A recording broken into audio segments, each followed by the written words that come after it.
잔치집에 가는 것보다 초상집, 장례집에 가는 것이 더 지혜로운 자인가? 우리 장례식집에 많이 가지요. 가보면 우리가 얻는 메시지가 많이 있는데 그 중에 하나가 인생이 무엇인가 이런 것을 생각하게 돼요.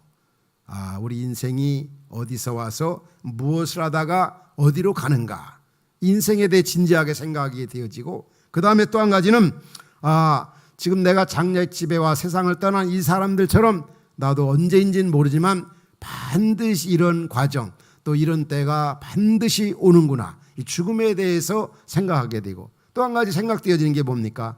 그 장례식에 참여하면 그 고인이나 그 집안의 분위기를 알 수가 있습니다. 따라서 내가 이 땅에서 어떻게 살아왔고 어떻게 살고 있고 앞으로 육체의 남은 때 어떻게 살고 싶은가, 이런 마음의 어떤 다짐이나 결심, 그런 측면에서 오늘 이 말씀에 그 말씀을 하고 있는 거죠. 잔치집에 가는 것보다는 초상집에 가는 것이 훨씬 더 지혜롭고 더 낫다, 그런 의미에서 이렇게 성경은 말씀하고 있는 겁니다. 오늘 여러분과 같이 읽은 본문을 보면은 이 본문의 저자는 우리가 잘 아는 이스라엘의 왕이었던 솔로몬이었습니다. 40년 동안 왕이 되어 이스라엘 나라를 통치했지요. 근데 이는 이 세상에 와서 세상 사람들이 원하고 바라고 좋아하는 것, 또 가지고 싶어하는 거 다 가져보았고 누려보았고 경험해 본 그런 내용들을 이 전도서에서 고백하고 있는 것을 볼 수가 있습니다. 이 지혜자는 이 땅에 와서 때로는 우리들처럼 뭐가 의미가 있을까, 뭐가 행복할까, 어떻게 하면 좀 가치 있게 살까, 그리고 최후 마지막에 남는 게 뭘까, 이런 데 대해서 많이 고민을 한 사람이 바로 이 지혜자 솔로몬입니다. 그래서 우리가 잘 아는 대로 이 전도서 보면은 헛되다는 말이 참 반복해서 계속 나옵니다. 2절만 봐도 전도자가 이르되 헛되고 헛되며 헛되고 헛되니 모든 것이 다 헛되도다. 그래서 한때 이 전도서를 가리켜서 무슨 정경, 이 성경이 왜 이렇게 염세주의적이고 도피주의적인 그런 말들로 일관되어 있는가 해서 정경의 가치에 대해서 논란을 한 적이 있습니다. 성경의 가치에 있어서 문제가 있다, 이렇게 본. 그러나 이 지혜자가 말하는 것은 하나님 없는 인생이 이와 같이 헛되고 헛되다는 겁니다. 그러면 이 지혜자가 말하는 이 전도서에서 무엇이 우리 인생에 있어서 허무한가? 대부분이 보면은 우리가 좋아하는 것, 우리가 가장 원하는 이런 것들이 다 경험해 본 이 지혜자로서 헛되다는 거예요. 첫 번째는 권세와 명예의 허무함을 그가 고백합니다. 권세와 명예, 내가 다 누려보니까 헛되다는 거예요. 1절에서 이 자기를 밝히잖아요. 자기가 어떤 사람이었는가. 다윗의 아들 예루살렘 왕 전도자의 말이라. 예루살렘 왕이다. 이스라엘의 왕이었어요. 권세를 누려보았어요. 그러나 아주 명예가 있었어요. 성경에 잠언서에 그런 말씀이 나오죠. 사람이 은금이 중요하지만 은금보다 명예를 선택할 것이요, 그만큼 명예가 크다는 거죠. 그는 이스라엘의 왕으로 40년을 통치하면서 세상의 권세와 명예 모든 걸 다 누려봤어요. 여기에서 어떤 의미를 찾으려고, 여기서 만족을 찾으려고. 그러나 그가 내린 결론이 뭡니까? 바람을 잡으려는 것 같이 헛되다는 거예요. 1장 7절에서 특별히 그렇게 고백합니다. 모든 강물이 바다로 흐르되 바닷물을 채울 수 없는 것처럼 바로 인간의 그 만족함이 없다는 거예요. 모든 강물이 흘러 바다로 가져온 바닷물을 채울 수 없는 것처럼 세상에 어떤 것으로 권세와 명예로 채울 수가 없다는 거죠. 이번에 제가 스웨덴을 이렇게 방문을 했습니다.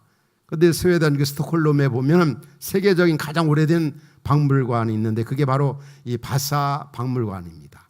이 그림에서 이렇게 보는 것처럼 이 바사, 이 배는 그 당시에 그 바사 왕이었던 그 구스타브 2세 아돌프가 이제 왕이 되면서 저 배를 이제 3년간 거쳐서 이제 400명을 동원해 가지고 만들었습니다. 그런데 놀라운 것은 이 배가 이제 1km도 채 가지 못해 가지고 침몰되었어요. 저게 한 400년 전에 만들어진 배거든요. 그런데 그 배가 침몰되어 가지고 이 진흙탕 속에 몇 년 동안 있었냐면 333년 있다가 1960년대에 다시 이제 이항이 돼가지고 지금 이제 그대로 한 400년 전에 만들었던 배가 거의 그대로 다 보존되어 가지고 이제 그 박물관에 보존되어 가지고 수많은 스톡홀름을 찾는 관광객들이 관람을 하는 겁니다. 그런데 왜 저 배가 이렇게 침몰되어지게 되느냐면 이 바사왕, 그 당시에 구스타브 2세 아돌프가 아주 자기를 과시하려고 그 배 앞에 보면 다른 그림을 보면은 너무나 이 하체에 비해서 선체 위쪽을 뭐 자신의 어떤 해군력이라든지 군사력 그리고 자기 어떤 그 힘을 과시하려고 너무나 아주 무겁게 저 배를 만드는 거죠. 그러다 보니까 이 하체가 이 선체 위에 있는 게 너무 무거워 가지고 이 가라앉게 된 겁니다. 자기를 아주 찾아서 과시하려고. 그 당시 시대를 가리켜서 이 바이킹 시대라고 얘기합니다. 유럽 중심한 그 시대 그 주변 나라들이 어떻게 합니까? 특별히 이제 다른 나라를 침략하고 또 전투해서 땅을 많이 차지하고 그 나라를 침범하면은 그 나라 승리하게 되면은 그 당시에 가장 아주 존경을 받는 영웅으로 생각했던 겁니다. 이게 바사왕 바로 이 구스타브 2세 아돌프가 그런 목적에서 이 배를 만들었다가 그렇게 파괴가 되고 침몰되었다가 그렇게 오랜만에 다시 이렇게 건져서 지금 이제 관람지로 이 관광지로 변했지만은 이 배를 보면 저는 그런 생각을 했어요. 그 잠언서 16장 말씀이 생각나더라고요. 잠언 16장 보면 그런 말씀이 나요. 교만은 패망의 선봉이요 거만한 마음은 넘어짐의 앞잠이라. 오늘날도 얼마나 많은 사람들이 마치 그 당시에 바로 이 구스타브 아돌프처럼 자기를 과시하려고 그렇게 크게 만들었다가 침몰된 것처럼 자기 명예, 권세를 얼마나 크게 생각합니까? 이 솔로몬 왕도 그런 권세와 명예를 누려본 이후에 그가 고백한 말이 이것도 바람을 잡으려는 것 같이 헛되다. 오늘날도 우리 주변에 우리나라에서도 여태 대통령들 가운데도 보면은 권세, 명예를 누렸던 그런 그 대통령들이 많이 있죠. 지금도 청와대에 가보면 그 사진들이 걸려 있더라고요. 보면 그 왕들, 그 대통령들 별로 존경하는 사람들 별로 없는 것 같아요. 그 좋은 흔적을 남긴 그런 사람들 그렇게 많지가 않은 것 같습니다. 오늘 우리 정치 현실을 봐도 그렇죠. 내년 총선을 앞에 두고 얼마나 자리 차지하려고 당략에 무조건 상대방의 어떤 정치 어떤 정책이나 이런 거에 대한 무조건 공격하고 아주 비방하고 이 중상모략하고 얼마나 이 땅에 있는 많은 사람들이 명예를 얻으면 권세를 얻으면 내가 뭐가 되면은 만족한 줄 알고 거기에 모든 인생의 가치가 있는 걸로 생각하지만 이 솔로몬이 우리에게 준 메시지는 뭡니까? 결코 아무리 명예를 가지고 권세를 누려도 하나님 없는 인생은 바람을 잡으려는 것과 마찬가지라는 거예요. 두 번째 이 지혜자는 또 우리에게 주는 메시지가 뭡니까? 지혜와 지식의 허무함을 얘기하고 있어요. 지혜와 지식의 허무함. 우리가 아는 이 솔로몬이 우리가 잘 알잖아요. 솔로몬 하면 지혜의 왕으로 알려져 있죠. 그가 얼마나 지식이 많았습니까? 그가 왕 되면서 하나님 앞에 구한 것이 뭡니까? 나는 부자가 되는 것도 원하지 아니하고 건강하게 되는 거 원하지 않고 오래 사는 거 원하지 않고 나에게 주의 이름과 나라의 영광을 위해서 지혜를 달라. 하나님께서 솔로몬에게 지혜를 주셨어요. 지식을 주셨어요. 그래서 그 열방이 이 솔로몬의 이 지혜에 대해서 감탄했잖아요. 또 잠언세 수천의 그 잠언을 남겼어요. 그러나 그가 하는 말이 뭐라고 그럽니까? 2장 18절에 보면은 이렇게 고백합니다. 지혜가 많으니까 다른 구절이 지혜가 많으니까 오히려 고민이 더 많다는 거예요. 지혜가 많으면 근심이 더 많다라. 그러니까 너무 많이 알으니까 더 근심 많고 더 걱정 많고 오히려 잘 모르는 게 더 낫다. 이런 식으로 이 지혜서에서 전도서에서 말씀하고 있습니다. 오늘 우리 이 땅에 많은 분들이 야 많이 좀 공부했으면 좋겠다. 우리 자녀들이 정말 공부를 잘해서 지식과 지혜를 많이 쌓았으면 좋겠다. 그러나 하나님 안에서 이런 것이 이루어지지 아니할 때 거기에도 인생에 허무함이 있다는 거죠. 그래서 우리가 잘 아는 잠언 1장 7절에 뭐라고 말씀합니까? 바로 여호와를 경외하는 것이 지식의 근본이라고 그랬어요. 하나님 안에서 지혜와 지식을 가질 때 그 의미가 있고 가치가 있고 우리에게 만족감을 주고 행복을 준다는 거죠. 그 다음에 이 지혜자가 세 번째 이 헛됨을 말할 때 어떤 걸 얘기하냐면 세상의 쾌락과 재물 역시도 우리에게 허무함을 주다라는 거죠. 자신에게. 우리가 잘 알지 않습니까? 이 솔로몬이 얼마나 이 세상 쾌락에 빠졌습니까? 그가 얼마나 많은 재물을 가지고 있었습니까? 2장 1절에 오면은 그가 이렇게 생각합니다. 나는 내 마음이 이르기를 자 내가 시험 삼아 너를 즐겁게 하리니 너는 낙을 누리라 하였으나 보라 이것도 헛되도다. 그는 어떻게 하면 좀 아주 행복하게 살까? 어떻게 하면 즐겁게 살까? 어떻게 하면 좀 막 세상 쾌락에 빠져 살까? 우리 가운데로 그 솔로몬은 천여 명의 여인들을 거느리면서 할 짓 안 할 짓 다 하면서 살았어요. 그리고 얼마나 술을 잘 먹었던지 3절에도 그런 얘기가 나오죠. 3절 말씀에 뭐랍니까? 내가 내 마음에 깊이 생각하기를 내가 어떻게 하여야 내 마음을 지혜로 다스리면서 술로 내 육신을 즐겁게 할까?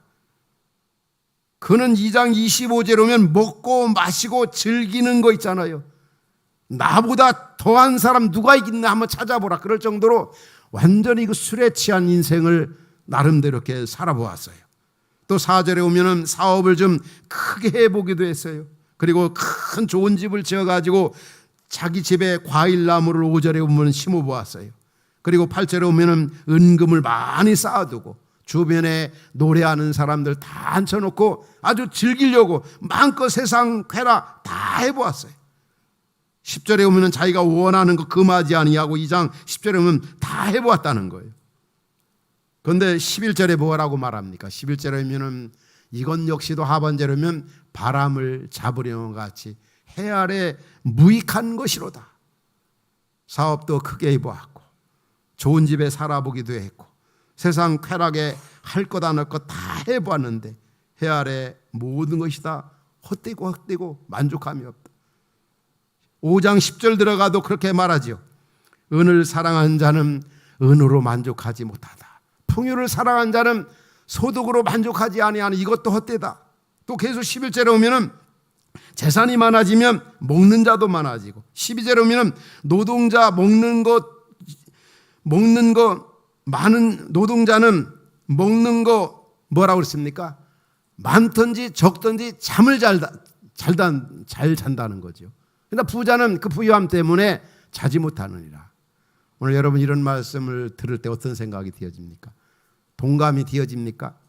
아 맞아. 우리가 그렇게 살아보지 못해 모르죠. 난 그래도 좀 부자가 됐으면 좋겠고 그래도 큰 집에 살아봤으면 좋겠고 그러나 실제로 해본 사람들이나 만약 솔로몬이 해보지도 않아고 이러쿵저러쿵 하면 구속력이 없죠. 그런데 이 솔로몬은 우리가 어떻게 보면 다 좋아하는 거 바라는 거 원하는 거 소유하고 싶은 거 다 해본 거죠. 지혜와 지식도 가져보았고 명예와 권세도 가져보았고 세상 쾌락 돈도 정말 많이 가져보았어요. 그런데 이 많이 가진 사람도 부자 좋은 거 하나도 없더라는 거죠. 저는 뭐 부자 되어 본 적이 없는 것 같아요. 그러나 어떤 여러분이 아는 것처럼 여러분과 함께 이렇게 넓은 교회당 땅에서 우리 이렇게 지내보긴 했잖아요. 화평교회 보면은 그 넓은 그 땅에 교회당이 단순하게 지어졌어요. 그런데 제가 수년 동안 있어가면서 보면은 본당 외에는 뭐 비전랜드나 드림랜드 그냥 보기만 하는 거지 1년에 한두 차례 뭐 두세 차례 정도 뭐 메시지 전화를 하나 두고 만나는 일에 교육하는 일에 가는 것 같아요. 본당 외에는 특별히 목양실 외에는. 근데 이쪽으로 이 좁은 데로 오니까 얼마나 좋은지 몰라요. 아침 저녁 그냥 오르락내리락하고 요즘에도 보면은 이 어린이들을 위한 이제 테마 그 어린이 놀이터를 만들잖아요. 우리 식구들 모을 거예요. 저는 어제도 5번, 6번 그냥 오르락내리락 어떻게 앞으로 이 지어질 생각하고 이 교회당 전체 이 말씀 보면 딱 맞는 것 같아요. 재산이 많아지면 먹는 자도 많아진다. 큰 교회 하면 막 뭔가 다 쏟아져 나오는 줄 알아요. 큰 교회 하면 더 써야 할 것이 더 많은 거죠. 또 넓은 땅이다. 뭐 많이 가졌다. 하나님 안에서 그런 것도 누리고 가져야 만족감이 있고 의미가 있고 가치가 있는 것이지. 하나님 제쳐놓고 해보니 아무 소용이 없다라는 거죠. 그게 바로 바람을 잡으려는 것과 마찬가지다. 세상 쾌락과 이 재물 같은 게. 사람들이 얼마나 재물을 좋아합니까? 이 물질에 대한 그 애착이 얼마나 많습니까? 제가 한 5, 6년 전에 지방에 어느 한 교회 집회를 갔습니다. 근데 점심 때 목사님과 함께 식사를 하러 갔어요. 그런데 조그만 그 음식점인데 들어간 입구에 이런 팻말이 붙어 있더라고요. 여러분들에게 한번 보여줬는지 모르겠어요. 그 여기 보면 자 이제 한번 크게 보세요. 여기 보면 자 어떤 사람이 행복한 사람이냐, 성공한 사람이냐. 10대 때는 성공한 아버지가 있으면 그 사람은 성공한 사람이다. 20대 때는 학벌이 좋으면 그 사람은 성공한 사람이다. 또 30대는 좋은 직장에 다니면 그 사람은 성공한 사람이다. 40대 2차 쏠 수 있으면 여유가 있어가지고 1차뿐만 아니라 2차 쏠 수 있으면 성공한 사람이다. 또 50대는 어떤 사람? 공부 잘하는 자녀가 있으면 성공한 사람이다. 또 60대는요 아직 돈 벌고 있으면 성공한 사람이다. 70대 건강하면 성공한 사람이다. 80대 아내가 밥 차려주면 성공한 사람이다. 90대 전화 오는 사람 있으면 성공한 사람이다. 100세 때 아침에 눈 뜨면 맞습니까? 눈 뜨면 네, 성공한 사람이고. 그리고 이 음식쇼는 마지막 슬로건이 좋아요. 오늘 또 돈 세다 잠들게 하옵소서. 이 10가지 보면 다 보면 주제가 돈인 것 같아요. 얼마나 그 어려운 시대에 이렇게 장사하면서 또 손님들에게도 희망을 주고 또 본인 자신도 이런 게 목적을 두고 인간적으로 이해는 되지만 사실 그렇잖아요. 세상 쾌락이나 재물 이것이 우리 인생의 진정한 만족이나 행복이나 그런 것들이 우리에게 가치를 준다는 게 아니죠. 우리가 재물을 가지고 세상에 좋은 것들을 누려도 그것이 주님 안에서 이루어져야 그 의미가 있고 가치가 있다는 거예요. 그리고 마지막 이 지혜자가 또 우리에게 주는 메시지가 뭐냐면 바로 이 젊음과 시간의 허무함을 얘기하고 있어요. 전도에서 보면 이 젊은 거 또 젊은 얘기 있는 게 뭡니까? 이 시간이 있다는 거. 그러나 그가 이 전도서에서 뭐라고 교훈해 주고 있습니까? 11장 9절에 오면은 청년이여 내 어린 때를 즐거워하라. 내 마음에 청년의 날때 내 마음에 기뻐하며 마음에 원하는 거 다 내 눈이 보는 대로 행해 보아라. 그러나 이 모든 일로 말미암아 너를 심판할 줄 알라. 너 젊다고 교만하지 말라. 너 젊고 시간 있다고 울줄대지 말라. 너 정말 이 청년의 때 얼마나 젊을 때 좋으냐. 그러냐 제대로 살지 않으면 그 일로 인해서도 심판받는다는 거, 마지막이 있고 치유가 있다는 걸 알고 살라는 거예요. 그러면서 주는 메시지가 뭡니까? 12장 1절에 오면 너는 청년의 때 너희 창조자를 기억하며 살라. 언젠가는 곤고한 날 모든 것이 끝날이 온다는 것을 알기 전에 창조자 하나님을 기억하고 살라. 그렇지 않으면 허무에 빠진다는 거죠. 그러면서 이제 전도서 12장 1절 이하 읽으면 계속 이제 그런 말씀이 나와요. 3절부터네요. 눈이 흐려지는 때가 오고 또 이가 빠지는 때가 오고 허리가 굽혀지는 때가 오고 그리고 이제 높은 것을 두려워할 때가 오고 머리가 휘어질 때가 올 거다. 이제 눈이 흐려지고 또 새들로 인해서 잠이 깰 때가 오고.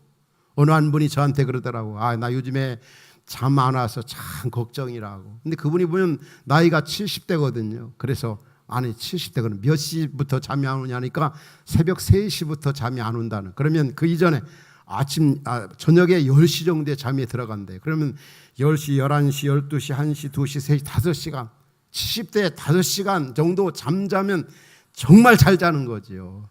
그래서 성도님만 잠 안 오는 게 아니라 70대 되면 다 그렇게 그 시간이면 다 깨지는 거라고. 잠 안 온다고 걱정하지 말고 기도 제목을 내놓으면 안 된다고. 그거는 정상이라고 그렇게 한 적. 나이가 들면 다 잠도 적어질 것이고 또 이도 빠져지게 되고 또 머리가 휘어질 것이고 이 청년들에게 주시는 메시지 바로 젊음과 시간의 허무함을 여기서 말씀해 주고 있습니다. 그럼 결론적으로 주시는 메시지가 뭡니까? 권세와 명예, 지혜와 지식, 세상의 부귀, 영화, 재물, 젊음과 시간 얼마나 우리에게 좋은 겁니까? 얼마나 우리에게 필요한 거고 얼마나 귀하고 얼마나 아름다운 건데 근데 왜 이 지혜자는 이런 거 다 헛되다고 왜 허무하다고 얘기합니까? 이런 것들이 귀하고 아름답지만 우리 하나님을 경외하고 그 말씀 안에서 이루어질 때 이런 것들이 만족하고 가치가 있고 의미가 있고 영원히 남는다는 거죠. 그래서 여러분과 같이 읽은 결론이 바로 그겁니다. 12장 13절에 뭐라고 말씀합니까? 같이 다시 한번 읽도록 하겠습니다. 마지막 결론 시작. 일의 결국을 다 들었으니 하나님을 경외하고 그 명령들을 지킬지어다. 이것이 모든 사람의 본분이라. 우리 인간의 최고된 목적, 마지막 남는 거, 영원히 남는 게 이게 뭐냐? 무엇보다도 하나님 사랑하라. 하나님을 경외하고 그러면서 지혜와 지식, 세상 부귀영화, 재물, 젊음과 시간을 보내고 권세와 명화를 누려야 그게 행복하고 그게 가치가 있고 그게 만족하다는 거죠. 어제도 어느 한 가정 결혼식에 참여했습니다.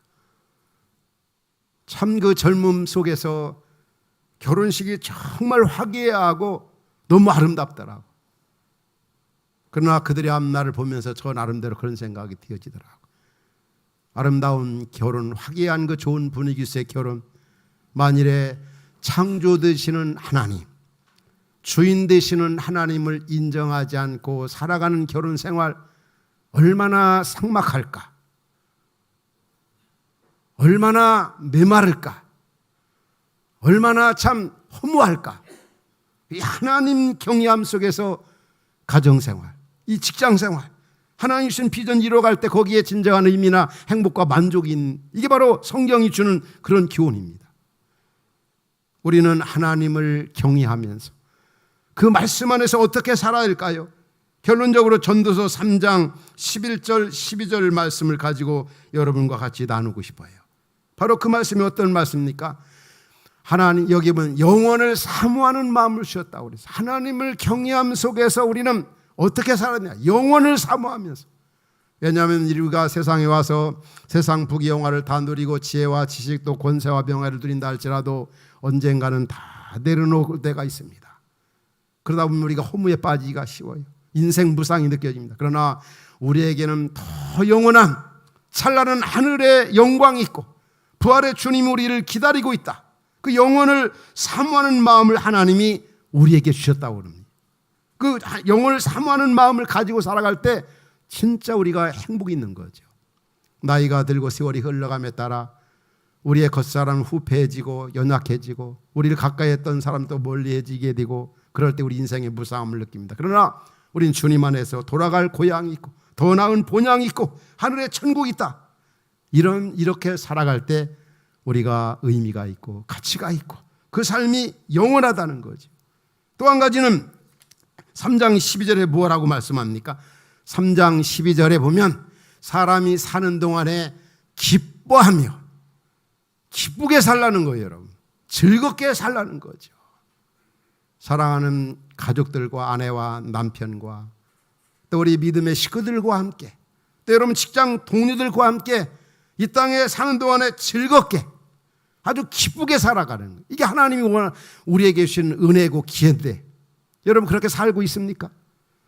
우리는 항상 현재의 삶 속에서 우리 자신을 돌아보는 것도 중요하지만 앞으로 세상을 떠난 이후에도 우리의 삶의 모습을 한번 생각해 봐야 돼요. 앞으로 20년 후, 30년 후 세상을 떠난 이후에 나의 자녀들이나 주변에 있던 사람들 나를 어떤 사람으로 기억할까?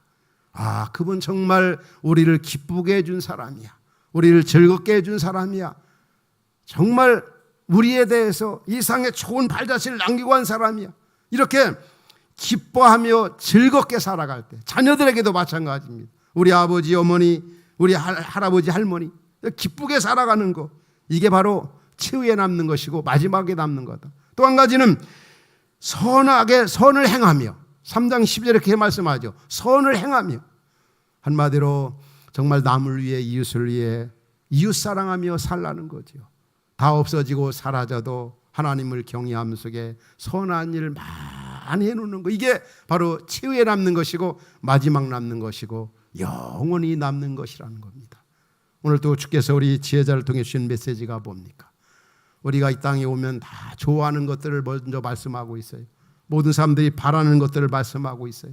권세와 명예, 지혜와 지식, 세상 부귀, 재물, 또 젊음과 시간들 이런 것들이 얼마나 우리에게 필요하고 얼마나 좋아하는 겁니까?